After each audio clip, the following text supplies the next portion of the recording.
The word jihad is mentioned in the Quran about 41 times. The words mercy, peace and compassion are mentioned about 355 times. Yes, come in. Come on in, Riaz. Sit down, please.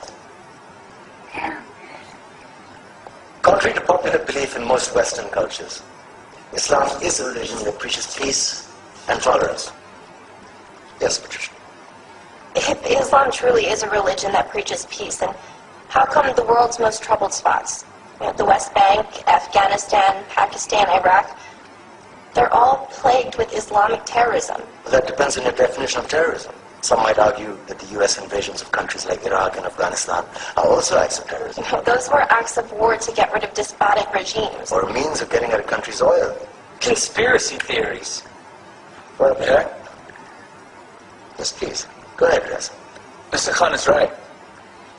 I mean, if we're talking about terrorists, the world's biggest terrorists are the white superpowers. Come on now. No, really, stop and think about it. Explain 9/11. Okay. Do you know how many people died in the Twin Towers strike? Around 3,000.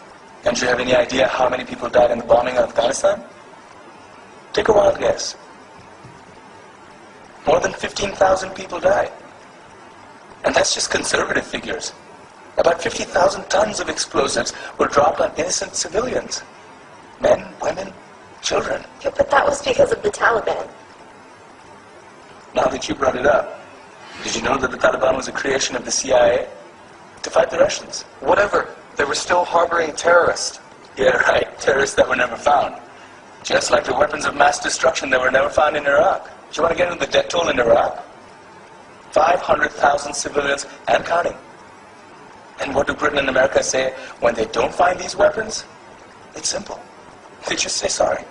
And still refuse to relinquish control of these countries. What are you trying to say? What I'm trying to say is that just because you're American, wear a fancy suit, and call yourself the president, doesn't make you any less of a terrorist.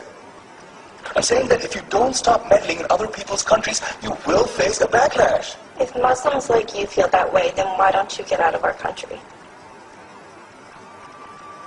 We will. As soon as you promise to leave ours.